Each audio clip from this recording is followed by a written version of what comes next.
Mainstream normalizes pedophilia with Victoria's Secret-style lingerie show featuring 5 YO girls.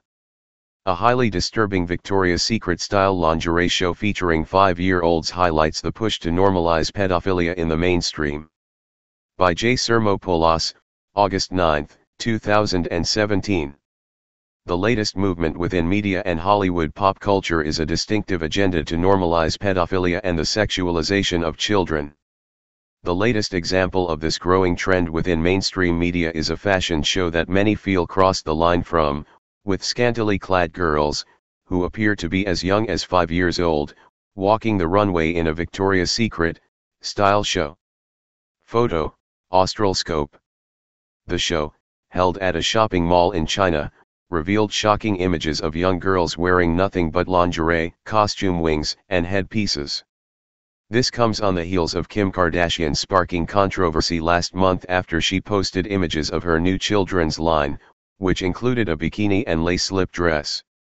"I'm not dressing my 4-year-old daughter in a leopard and lace slip dress," Kim Kardashian kids line, one disgruntled parent replied. Photo, Australscope. What you see taking place is simply the latest manifestation of what is, without question, a creeping agenda within the mainstream of pop culture to normalize and force public acceptance of pedophilia. Advertisement. We previously reported on the constant drive within pop culture to normalize pedophilia. In the current age of political correctness, some sects of society know no limits as to how far they will go to force acceptance to avoid offending others. In one extreme case of forcing such political correctness, Salon magazine implies that society must be accepting of pedophiles.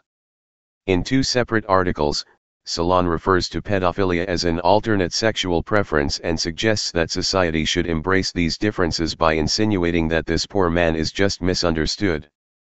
The article and video on Salon deal with pedophiles known as non-offending, meaning while these individuals admit they are sexually attracted to prepubescent children, they claim they've never acted on it.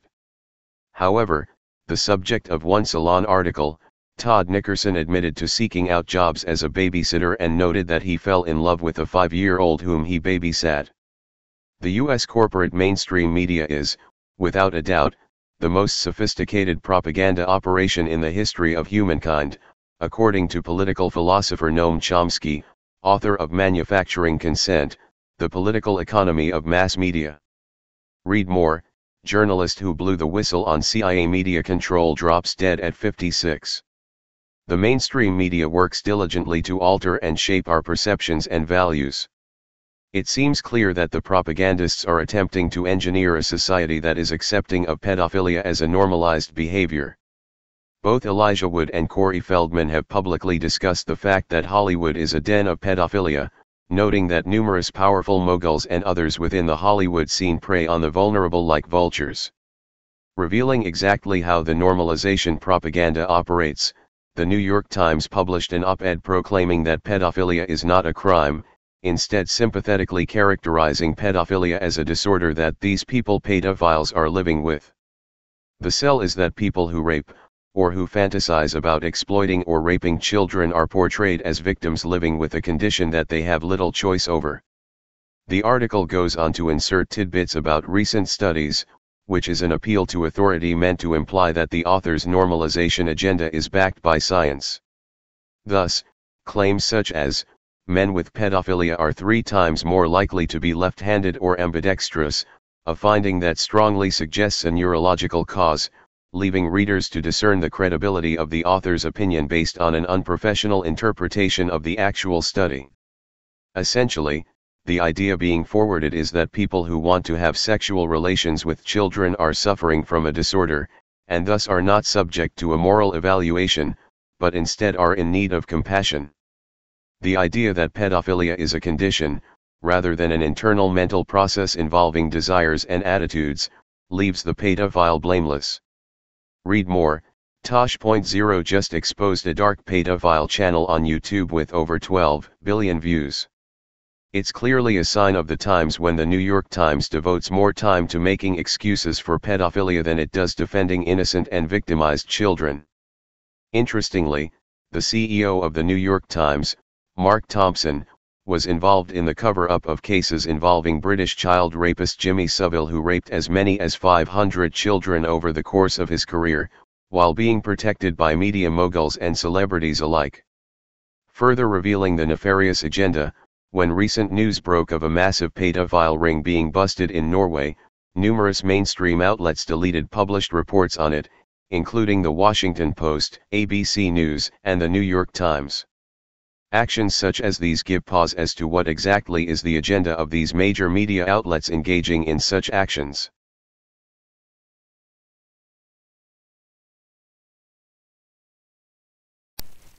Hey Charlotte County, this is Charlotte County COPWATCH, and I found that I had to make a change this ending on my videos, letting you know about the channel and fair use laws, you know, how we can report on other people's reporting and how it's good, how it's bad, etc. But you guys can look it up yourself. It is legal. It's in there. But like I've told you before, that I've been cut off from making money on YouTube for 4 years. It's really weird, bizarre, but they cut the money off, but they said you can keep the channel, and now YouTube makes all the money. And if you get bored, plug it into Social Blade website, and you'll see that they are making a huge amount off the site. Right now it's at 63 million views, 53,000 subscribers, almost 3 million views a month. You know, trying to wake people up, and I make nothing. In fact, I got a customer that's ex-congressman. He said if I could ever find a lawyer, sue YouTube on it. But because this is nuts. 4 hours a day, and to save America. You know, but at the same time, it's worth it. Look at what our founding fathers did. They died for this country. So, but getting back to the money part, this is why I'm redoing the video. Is my dream of everyone giving $1, and it's going to be $53,000 a year, or if they did Patreon, which you know, can be monthly. That is not working. That'd be great if it did. Nothing is perfect. And I appreciate the people that do donate, you know, what they can on PayPal. And there again, I'm letting you guys know that is not much. Is, you know, monthly is, oh my god. So anyways, yes, you cannot live on it. It's very, very, very low amount. But the dollar things, I do appreciate that. But when I first said everybody give $1, that's not working. I'm just letting you guys know it's, yeah, that dream. Everybody gives $1. 53,000 subscribers, it's not working. So, yes, if you can give more than that, you know, I appreciate it. Like I said, you know, I'm in a unique situation where, you know, we're already debt-free, and I'm not rich, but with the little business that we have, I am able to do what I am able to do 45 hours a day, you know, letting you guys know what's going on. In 4 years, I've did the whole thing myself, 12,000 videos on there. I literally get emails where people are like, holy crap, I never knew it was this bad. And it is this bad, and it's getting worse every day because we have the internet, we have cell phones, we have cameras everywhere now, and it's just disgusting what's going on. And then, as you guys know too, now we got Trump, we got Jeff Sessions doing a war on drugs, and now he wants to go after the forfeiture laws again. It's just unfreaking real. So if you can give more than that dream of everybody giving $1, yeah, that old video, that's not working. They're not, they're just not. So anyways, if you can give more than that dream is not working. Hardly anybody is giving. There you go. So that's why I'm remaking the video. If you can give more than that, that would be great. And there again, like I said, the Patreon's there. There is some people on there that are starting to give, but there again, it's very, very low. And like I said, I don't want to get rich off of that. I'm going to keep doing what I'm doing because, you know, it's still so stinking corrupt. It's not even funny. My court case that I'm going to be paying out of my pocket myself with Charlotte County's coming up. They illegally looked me up and then posted all my information on LEOAFFAIRS website. They basically doxed me, however you want to say that. I forget what the word is, and they outed me, man. And that information on that site went out to 500 sheriffs, deputies, people that work at the jail, etc., etc., etc. So yeah, it is very, very scary, but we're going to do a federal case, 1983 case, violating freedom of speech. We have 17 cameras in the house now. We got 2 cameras in the car. I always carry a camera plus a cell phone. A lot of people are highly recommending I get a vest now. If I could, if the wife would let me, I would run for sheriff. We are trying to push the thing nationwide right now. Where just to mix it up and to get the topics out there is register to run for sheriff, NPA, no party affiliation, as a write-in, and that is completely free, and you can participate in the elections. And there's a lot of stuff. We got a guy, James McLinnis in Pinellas County, Tampa, who almost won. He experienced the corruption himself. The story is unbelievable. Look him up. It's mind-blowing what they did. It pissed him off. He is very, very smart. He has way more money than I did. He ran for sheriff at the last 3 months last year in 2016 and almost won. He got all of the black vote. And the reason why he did that is because he ran on, I will not bust, we're in Florida, I will not bust anybody for weed anymore unless it's an ungodly huge amount, like pounds.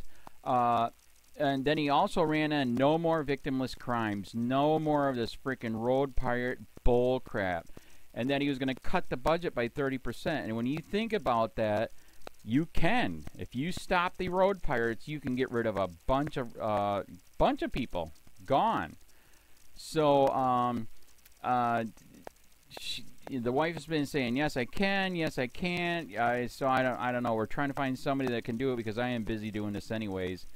But, so I'm making a video, like I said, that $1 a month from everybody, you know, for 53,000 subscribers, that is not working. I'm just letting you guys know. Absolutely give way more than $1 a month. If you can, I appreciate anything. By the way, remember too, when you give that, PayPal takes like freaking 15 to 20%, so it's even worse than that. But, and there again, like I'm letting you guys know, it's way, what I get is very, very low. Appreciate it, but it is very, very low. Can't live on it. I'm just, you know, I'm working, and that's what I'm working on. And that court case is going to cost a buttload of money. That's federal court. Just the filing fees and the depositions that we're going to be doing with this corrupt cop. So there's another reason to give. We are going to be doing a deposition with this very corrupt. He was in a drug squad. He is a bad guy. He's on steroids. We heard steroids are rampant here. That's why their attitude is so bad. And we are going to get him on video, and it will be on YouTube. So that case alone is $5,000 just to bring it to court, and that's my money out of my pocket. So there's another reason to give, and give way more than $1 if you can. So keep that in mind. This is the new video, and I see, God, I talk a lot. It's already 7 minutes, but had to make it just to let you know that $1 a month from everybody is not working. They're not doing it. So if you can give more than that, please. So thanks. Keep it up. Share, like, subscribe, tell your friends, send me your videos on corruption, and I'll post it.